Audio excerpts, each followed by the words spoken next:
Baik, selamat siang Ibu, saya Rishandra Putri yang akan memaparkan materi indikator mengenai desa wisata Pola Tebu. Pertanyaan pertama terkait apa indikator yang digunakan, bagaimana, dan oleh siapa. Jadi di desa wisata Pola Tebu, indikator ini digunakan oleh beberapa. Contohnya yang pertama ada pengelola desa. Pengelola desa mengenai memantau perkembangan kunjungan dan pelayanan. Kemudian juga Dinas Pariwisata menilai kelayakan dan keberlanjutan. Sementara indikator masyarakat lokal memantau manfaat dan partisipasi, yang dimana penggunaan indikator dilakukan melalui pencatatan manual, observasi secara langsung maupun laporan kegiatan.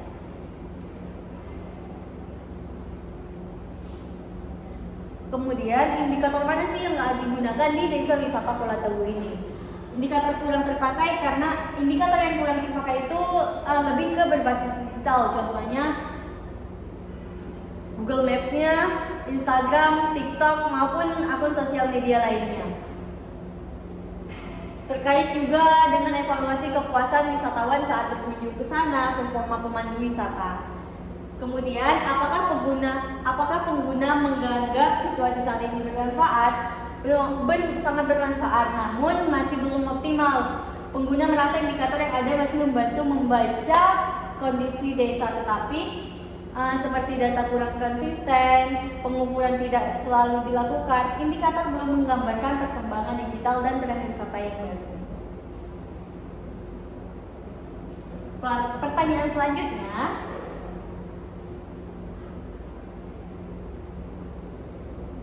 apakah pengguna sekarang memiliki kebutuhan lain? Mereka sangat membutuhkan kebutuhan lain. Contohnya dalam promosi digital, mereka belum maksimal dalam melakukan promosi digital si desa wisata tersebut. Kemudian efektivitas paket wisata edukasi dan kualitas produk olahan jeruk.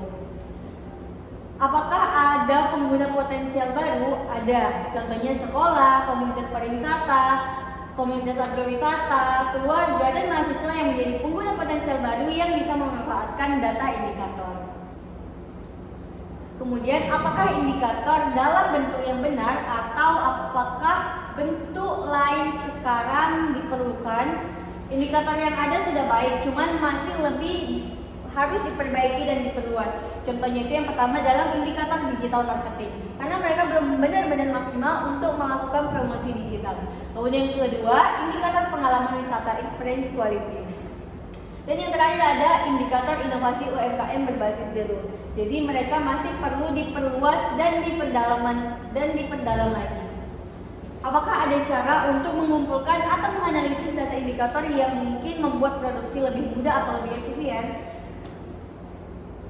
Ada beberapa, contohnya menggunakan formulir digital pengunjung, scan barcode untuk survei kepuasan. Jadi setiap wisatawan yang berkunjung ke desa wisata Pola Tebu diharapkan untuk mengisi scan sebagai pemberian saran dan masukan sebagai wisatawan yang sudah berkunjung ke desa wisata tersebut.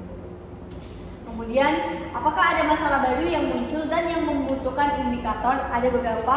Yang pertama itu ketergantungan pada musim panen jeruk. Jadi kebanyakan wisatawan datang pada musim jeruk. Kemudian yang kedua, tingkat kunjungan di luar musim. Perlu di indikator risiko gagal panen.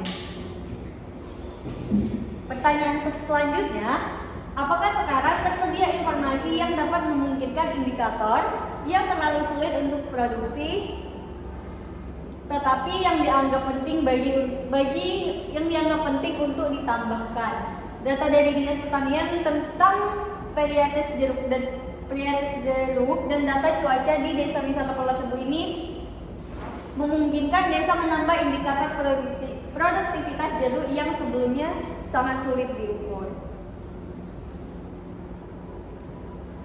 Untuk pembahasan terakhir, kita ada bukti hasil dari indikator tersebut dan hambatan yang dihadapi oleh indikator-indikatornya. Dari bukti hasil, kunjungan meningkatnya pada musim panen UMKM jeruk tumbuh lebih cepat. Jadi pada musim panen, UMKM pada merasakan kenaikan ekonomi karena wisatawan datang ke desa wisata untuk memproduksi atau merasakan jeruk hasil panen mereka. Kemudian hambatan yang dihadapi oleh indikator-indikator, contohnya seperti SDM-nya masih terbatas, belum memahami bagaimana memanajemen mencatat data-data produksi hasil dari jeruk yang ada di wilayah desa mereka. Kemudian infrastruktur digital yang belum merata, mereka sangat minim dalam promosi digital. Kemudian minimnya pelatihan evaluasi dan manajemen wisata. Contohnya, mereka tidak ada melakukan melakukan pelatihan pemanduan wisata buat sebagai pemandu saat ada wisatawan berkunjung. Akibatnya indikator belum dimanfaatkan secara maksimal. Sebagai kesimpulan, indikator di Desa Wisata Pulau Tebu ini sudah ada, namun harusnya lebih diperdalam dan diperluas lagi untuk dikembangkan demi kewajuban Desa Wisata Pulau Tebu. Sekian dari presentasi saya Lisa Putri. Terima kasih.